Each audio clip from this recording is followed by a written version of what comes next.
रात निशांत ने शहर के पुराने उपेक्षित हिस्से में एक सस्ता पर बेहद वीरान कमरा किराए पर लिया, जिसकी दीवारें नमी और उदासी से लिपटी हुई थीं और जिसकी हवा में सड़ी हुई मिट्टी और पुराने लकड़ी की एक अजीब सी महक थी।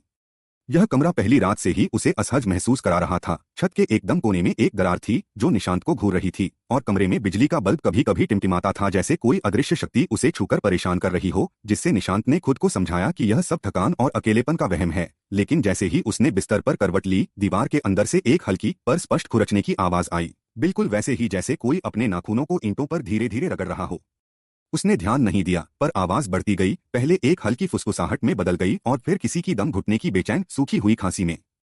रात के 2 बज चुके थे और अब आवाज सिर्फ उसके बगल वाली दीवार से नहीं बल्कि कमरे की चारों दीवारों से आ रही थी, जैसे कि कोई अदृश्य चीज पूरे कमरे को अंदर से घेरे हुए हो।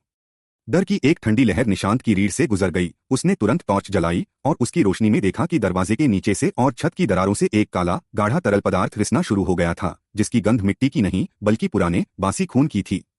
उसने कमरे से भागने की कोशिश की, लेकिन दरवाजे का हैंडल जैसे किसी गर्म धातु में बदल गया था, जिसे छूते ही निशांत की त्वचा जलने लगी और वह दर्द से चीख उठा। अब वह कमरा उसका नहीं रहा था, यह एक पिंजरा बन चुका था, जिसकी दीवारें अब सिर्फ ईंट और गारे की नहीं थीं, बल्कि मांसपेशियों की थीं, जो हर सेकंड कसती जा रही थीं, और दीवारों में खुरचने वाली आवाज अब हजारों हाथों की नहीं बल्कि एक ही भयानक कुचलती हुई उपस्थिति की थी। निशांत ने अपनी टॉर्च छत की ओर उठाई, जहां से सबसे ज्यादा गाढ़ा तरल टपक रहा था, और उस पल टिमटिमाते बल्ब की अंतिम रोशनी में उसने देखा कि छत की दरार, जो पहले एक महीन रेखा थी, अब एक भयानक खुले हुए मुंह की तरह फैल चुकी थी, जिसमें कोई दांत नहीं था, पर अंदर गहरे अनंत अंधेरे में 2 चमकती हुई आंखें उसे सीधे देख रही थीं।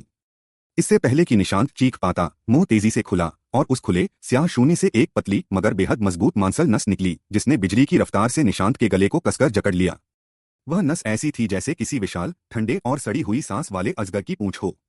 निशांत ने छटपटाने की बहुत कोशिश की, उसके फेफड़े हवा के लिए जलने लगे, लेकिन नस हर सेकंड और कसती चली गई, और आखिरी क्षण में, जब उसकी आंखें बाहर निकलने को थीं और कान फटने को थे, उसने अपने सिर के ऊपर से एक गीला, चबाने वाला शोर सुना, और फिर उसे महसूस हुआ कि छत की दरार केवल मुंह नहीं थी, वह तो उस जीव का पेट था, और जिस गाढ़े तरल को वह खून समझ रहा था, वह उस जीव का पाचक रस था, जो अब जमीन पर इकट्ठा हो रहा था ताकि उसे निगल सके। और अंधेरा, चीख और घुटन के अंतिम दर्द के साथ निशांत को लगा जैसे वह धीरे धीरे